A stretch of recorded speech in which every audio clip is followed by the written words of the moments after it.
दोस्तों नमस्कार। भारत और चीन में चल रही शय और मात अब दोनों ही देशों से बाहर निकलकर तीसरे देश तक जा पहुंची है। दरअसल हमारा एक पड़ोसी देश जो पिछले कुछ समय से अनेक समस्याओं से जूझ रहा है, वहां जो भी हुआ उसके बारे में आप सब जानते हैं। ये देश बिल्कुल बैंकक्रप्ट हो गया था, लेकिन यह भारत की मदद से धीरे धीरे फिर से अपने पैरों पर खड़ा हो रहा है और इसीलिए इन्हें सबसे ज्यादा जरूरत है पैसे की। इनको पैसा चाहिए अपना कर्ज चुकाने और अपना इंफ्रास्ट्रक्चर फिर से खड़ा करने के लिए। लेकिन यह पैसा आएगा कहां से? चीन से तो ये मांग नहीं सकते, क्योंकि इनसे इन्होंने पहले ही काफी कर्ज ले रखा है और इनकी यह हालत चीन की वजह से ही हुई है। वहीं भारत भी पहले ही काफी ज्यादा मदद कर चुका है, इनको अरबों डॉलर की सहायता दे चुका है। साथ ही अब भी उनकी अर्थव्यवस्था को पटरी पर लाने के लिए मदद कर रहा है, जिससे ये भारत से भी मांग नहीं सकते।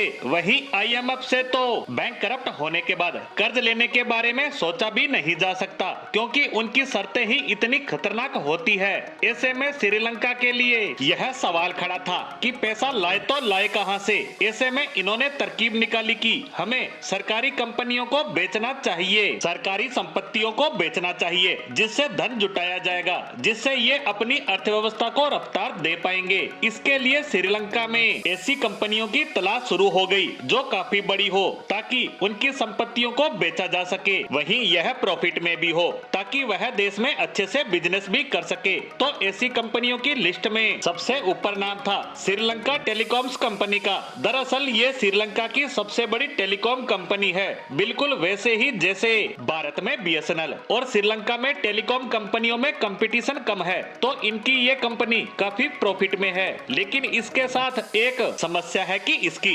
44% हिस्सेदारी सरकार पहले ही बेच चुकी है एक डच कंपनी को, और अब सरकार बाकी की हिस्सेदारी भी बेच देगी, तो उसका कंट्रोल इस पर से हट जाएगा। लेकिन फिर भी उन्होंने इसकी 49% हिस्सेदारी बेचने के लिए एक विज्ञापन निकाला, और इस विज्ञापन को सबसे पहले देखा चाइनीज कंपनियों ने, और उन्होंने इसे खरीदने के लिए श्रीलंकन सरकार को प्रपोजल भेजने शुरू कर दिए। वहीं इस विज्ञापन की सूचना भारत तक भी पहुंची, क्योंकि यह कंपनी चीन के हाथों में जाने से भारत को काफी खतरा था कि श्रीलंका में पहुंचकर भारत पर नजर रखना चीन के लिए काफी हद तक आसान हो जाएगा, क्योंकि भारत के ज्यादातर मिसाइल टेस्ट श्रीलंका के आसपास के इलाकों में ही होते हैं। ऐसे में भारत की सबसे बड़ी कंपनी जियो श्रीलंका पहुंचती है, और बताया जा रहा है कि यह श्रीलंकन कंपनी जियो को ही मिलेगी, क्योंकि श्रीलंका भारत पर ज्यादा विश्वास करता है चीन के मुकाबले। अगर यह सब सच हो जाता है तो